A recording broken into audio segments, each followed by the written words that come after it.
All right, so get ready because this deep dive might just bend your minds a little bit. Today we're going to explore an intersection, an unexpected intersection, I should say, between analytical psychology and magic. Yeah, you heard that right. Magic. It's a fascinating combination. It is, and we're going to dive into The Middle Pillar by Israel Regardie.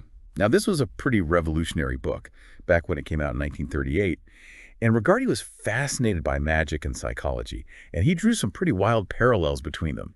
Ancient magical practices like the Hermetic Order of the Golden Dawn and the insights of modern psychoanalysis. Yeah, it really was groundbreaking for its time. What's really interesting about Regardie is that he wasn't just some armchair theorist, you know? Yeah. He was really embedded in both worlds. He was actually a secretary to Aleister Crowley, Oh, wow. a legendary figure in the world of occultism. But then he also underwent psychoanalysis himself. So he had that real experience in both. Exactly. And this firsthand experience in both magic and psychology led him to believe that these ancient magical techniques could actually offer valuable tools for self-development and understanding the human psyche on a much deeper level. So it's not just about casting spells and pulling rabbits out of hats. No, not exactly. It's much more about inner transformation. I see. One of the core concepts that runs through both magic and psychology is the idea of opposing forces. You know, spirit and matter, love and hate, conscious and unconscious. These dualities are everywhere. Yeah, they really are when you think about it. And Regardie used a symbol from the Kabbalah called the Tree of Life to illustrate this. Imagine it like a map of your inner world, with each point on the tree representing a different aspect of your psyche. Oh. And the two side pillars of this tree symbolize these extremes. And Regardie believed that the key to self-mastery and spiritual growth lies in reconciling those opposites. Finding that middle ground. Precisely, like finding a balance point, kind of like the golden flower in Eastern traditions. And it's fascinating how this idea of balancing opposites also connects to the concept of the Trinity. Oh, wow. You know, Father, Mother, Son, or in the Kabbalah, Chiz, Gevurah, and Tiferet. It all points to this idea of integrating those opposing forces to create something new and whole. Now, you mentioned that Regardie himself went through psychoanalysis. How did that shape his view on all this? Well, he studied with some really big names in the field, like Dr. E.A. Clegg and Dr. J.L. Bendit.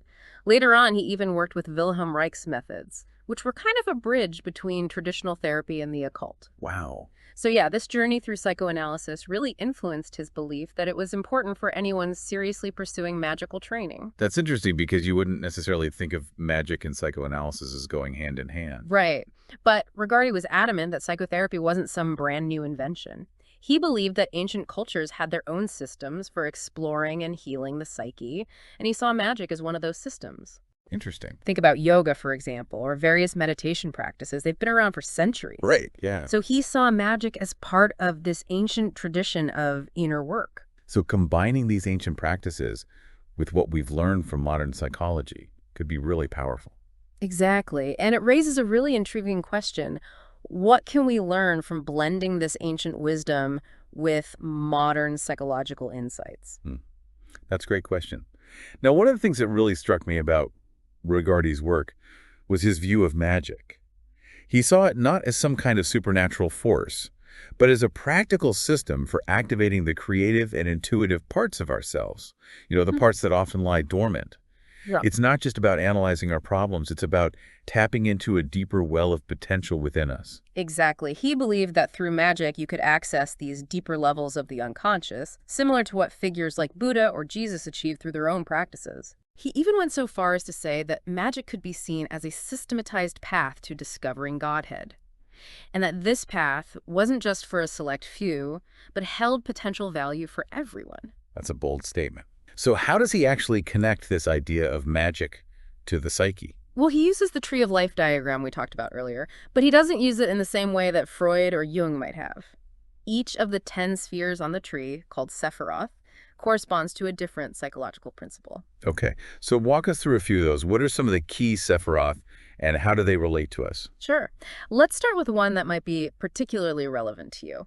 Have you ever felt like you needed a boost in willpower or confidence to achieve a goal? Definitely. I think we all have. Right. Well, that's where Chaya comes in. It represents willpower, that driving force that pushes you forward. And Regardie believed that through magical practices, we could actually strengthen and direct that force within ourselves. So we could learn to tap into our inner reserves of strength and determination. Exactly. And then there's neshama, which is all about love and understanding, that part of you that seeks connection, empathy, and deeper meaning. I like that one. Yeah, Regardie saw this as a key element in personal growth and spiritual development. Now, what about that part of us that sometimes feels a little out of control? You know, those primal urges and Ah, desires? yes, that would be nefesh. It represents our instinctual drives, similar to what Freud called the id, that raw, untamed energy within us. But magic isn't about suppressing these drives. It's about understanding and integrating them into a balanced whole.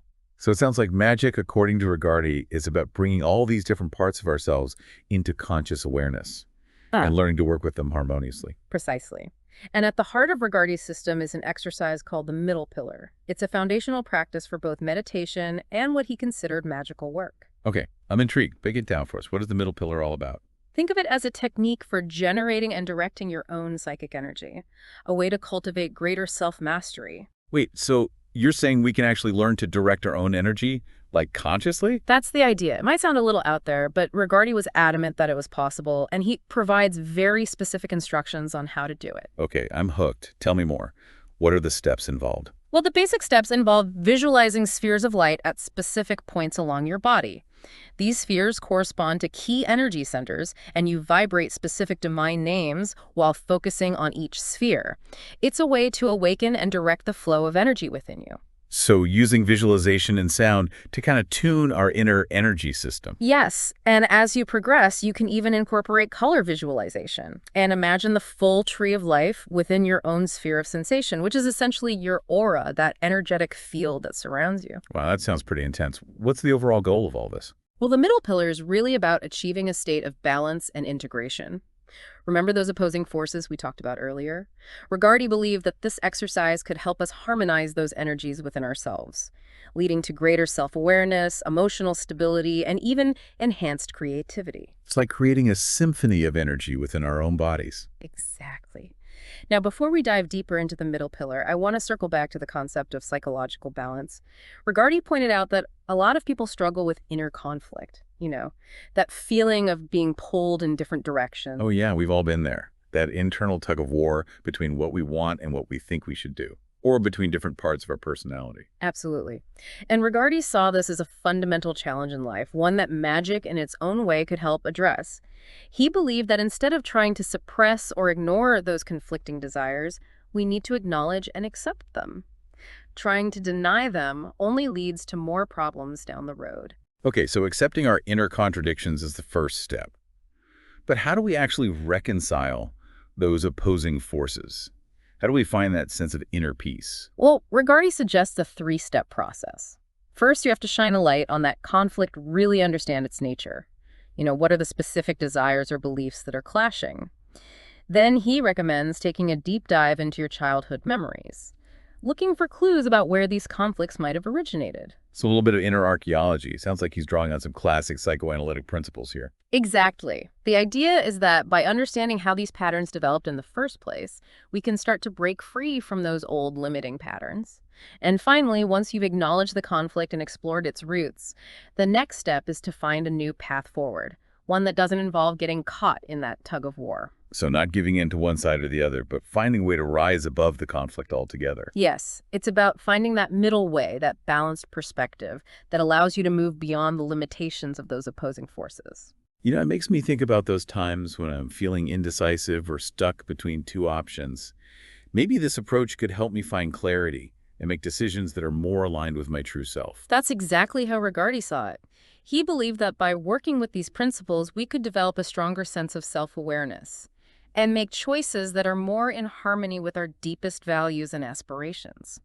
And this is where the concept of death comes in. Now, I remember you mentioning death earlier, but I'm still a little fuzzy on what it actually is. Remember the tree of life and its different spheres? Well, death is considered a hidden sphere, a point of potential located between the spheres of wisdom and understanding. So it's like a bridge between those two realms. Yes, it's like that point where wisdom and understanding merge and create something new. Regardie saw death as representing this ability to reconcile opposites, to find that balanced perspective that leads to true growth and insight. And he believed that the practices he outlined, like the middle pillar, could help us develop this faculty of death within ourselves. That's pretty amazing. So we're not just balancing energy, we're also cultivating a deeper level of understanding and wisdom. Exactly. And remember how Regardie saw magic as a way to activate those creative and intuitive parts of ourselves? Well, he believed that by accessing those deeper levels of the unconscious, we could unlock a wellspring of creative potential and tap into a level of wisdom that's often hidden from our everyday awareness. So it's not just about achieving some mystical state or gaining magical powers. It's about bringing that creative energy, that intuitive wisdom, into our everyday lives. That's the heart of it. It's about living more creatively, making decisions from a place of deeper understanding, and ultimately expressing our truest selves in the world. Now, I know you mentioned that the middle pillar can be quite a powerful technique. Can you walk us through a bit more about how it actually works to achieve these goals? Sure. Remember, it involves visualizing spheres of light at different points along your body, vibrating divine names, and directing the flow of energy. Regardie believed that these actions, when performed with focus and intention, could create significant shifts in consciousness. It's like tuning into a particular frequency and allowing that energy to flow through you. So you're essentially using your imagination and willpower to direct this energy. It sounds a bit like those mindfulness exercises where you focus on your breath to calm your mind. It's similar in that you're using your attention to influence your internal state, but the middle pillar goes deeper than that. Regardie believed that by working with these specific visualizations and sounds, you could actually tap into a deeper reservoir of energy and influence your physical, emotional, and mental well-being. Okay, I'm starting to see why he called this the groundwork of all actual developmental work. It sounds like a potent tool for self-transformation. It is. It's like laying the foundation for a more balanced, empowered, and creatively fulfilling life. Now, you also mentioned that Regardie believed the middle pillar could be used for healing. I'm still trying to wrap my head around that. How can visualizing light and vibrating names possibly have any effect on physical health? Well, he saw it as a way to tap into and amplify the body's own innate healing abilities. Remember, everything is energy, and our thoughts, emotions, and beliefs can have a profound impact on our physical well-being. The middle pillar, in Regardie's view, is a way to consciously work with those energies to promote healing and balance on all levels. So it's like giving your body's natural healing systems a boost by aligning your energy and intention. Exactly. He even suggests that therapists could use this technique with their clients to facilitate deeper relaxation and release during sessions. That's fascinating. It really highlights the interconnectedness of mind and body. But I imagine there are also some potential risks involved in working with these energies, right? Yes, absolutely. Regardie emphasizes the importance of approaching these techniques with respect and caution. Especially for those who may be more psychologically sensitive, it's not something to be taken lightly. So it's not like you just pick up the book and start experimenting. Definitely not. He stresses the need for proper preparation and guidance. He actually shares some cautionary tales of people who attempted these practices without proper understanding and ended up experiencing negative consequences. So it's about finding a balance between being curious and respecting the power of these practices. Exactly. It's about approaching them with a healthy dose of both wonder and humility. Now, I know we've been focusing mainly on the middle pillar, but Regardie also discusses other magical practices in his book, like the Kabbalistic cross and the lesser banishing ritual of the pentagram. Those sound pretty intense. Yeah. How do those fit into his system? Well, he sees them as complementary practices that can enhance the effectiveness of the middle pillar. Think of them as ways to prepare yourself mentally and energetically for deeper magical work. Okay, so walk us through those a bit. What are they all about? Well, the Kabbalistic cross is a simple but powerful technique for aligning yourself with divine energy. It involves visualizing a column of light descending from above, passing through you, and grounding into the earth below. It's a way to connect with a sense of higher purpose and draw energy into your being. And what about the lesser banishing ritual of the pentagram? What's that all about? This one is used to cleanse your aura and create a protective barrier around yourself. It involves tracing pentagrams in the air and invoking the names of archangels. So it's like creating a sacred space both within and around you before you engage in deeper magical work. Yes, it's about clearing out any negativity or distractions and establishing a clear and focused mind. It's like setting the stage for a powerful performance. These preliminary practices help to create a sense of focus and intention, allowing you to approach the more advanced techniques with a clear and prepared mind. It all ties back to that idea of a holistic approach, right? Preparing yourself on all levels, mental, emotional, and energetic, before diving into deeper work. Exactly. Now, remember how Regardie emphasized the importance of symbolism and magic. He saw symbols as powerful tools for communicating with the unconscious mind, kind of like a language that bypasses our rational filters. It makes me think about how dreams often use symbols to convey messages from our subconscious. Could we say that magic is like a way of consciously working with those symbolic languages? That's a great analogy. Regardie was fascinated by dreams and saw them as a valuable source of insight into our inner world. He believed that by paying attention to the symbols that appear in our dreams, we could gain a deeper understanding of our unconscious processes, and even use those insights to inform our magical practice. So it's about tuning into that deeper level of awareness and learning to decipher the messages that our subconscious is sending us. Exactly, and Regardie drew heavily on the symbolism of the Kabbalah, which is rich with archetypal imagery that can evoke profound psychological and spiritual experiences. For example, each Sephiroth on the Tree of Life has corresponding colors, planets, elements, and even divine names associated with it. By working with these symbols, you're essentially tapping into a vast network of meaning and energy. It sounds like a way of activating those deeper archetypal energies within ourselves. Precisely. And Regardie believed that by working with these symbols consciously, we could actually influence our inner world and create positive change in our lives. Now, you mentioned earlier that Regardie also talked about using magic for healing. That's one of the things that really piqued my curiosity. But it also sounds a little intimidating. Is this something that anyone can do, or does it require special training or abilities? Well, Regardie emphasized the importance of approaching magical healing with caution and respect.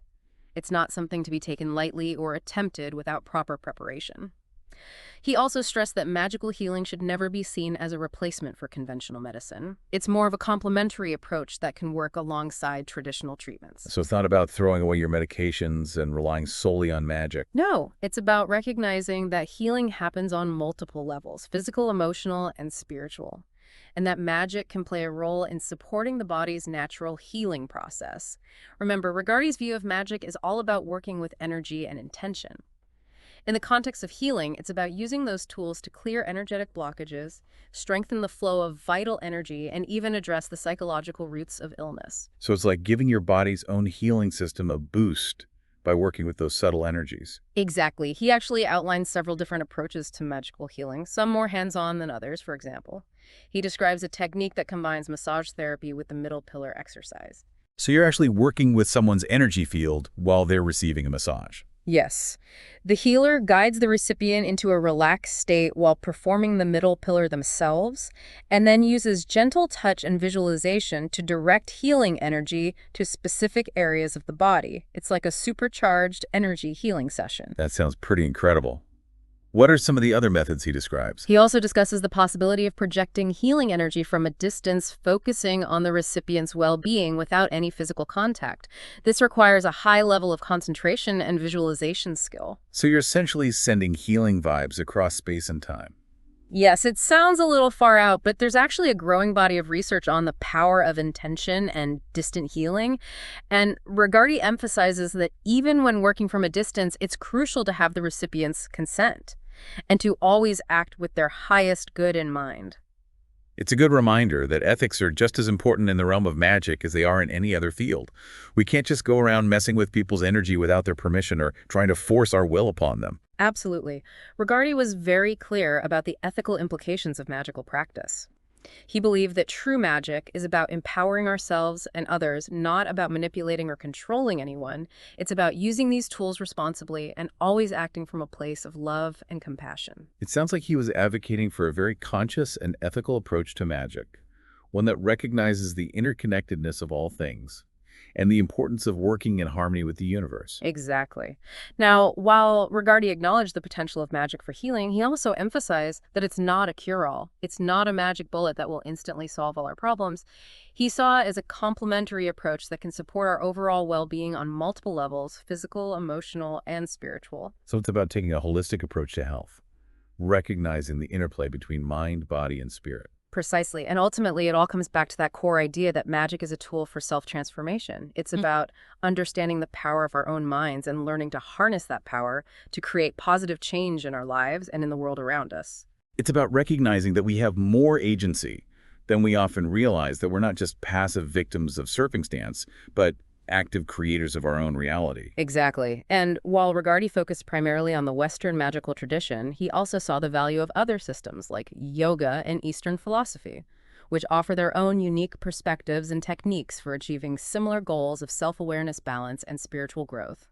It's fascinating to think about how these different traditions from different cultures and time periods all converge on this common goal of unlocking human potential. It really speaks to the universality of the human quest for meaning, purpose, and connection with something greater than Well, ourselves. this has been an absolutely mind-expanding deep dive. Hmm. I feel like we've only just scratched the surface of this fascinating world of magic and psychology. Well, What are some key takeaways you'd like to leave our listeners with as they continue their own exploration? I'd say the most important thing to remember is that magic, as Regardie understood it, is not about supernatural powers or escaping reality. It's about understanding and harnessing the power of our own minds, recognizing the interconnectedness of all things, and using these insights to create positive change in our lives and in the world. It's about recognizing that we all have the potential for magic within us. It's about cultivating that sense of wonder, that spark of curiosity, and that willingness to explore the hidden depths of our own being. Exactly. And if you're feeling inspired to dive deeper into these ideas, I encourage you to explore Regardie's work and see where it takes you. You might be surprised by what you discover along the way. It's been a truly illuminating journey. I want to thank you for joining us on this deep dive into the fascinating world of magic and psychology. Until next time, keep exploring, keep questioning, and keep unlocking your own hidden potential.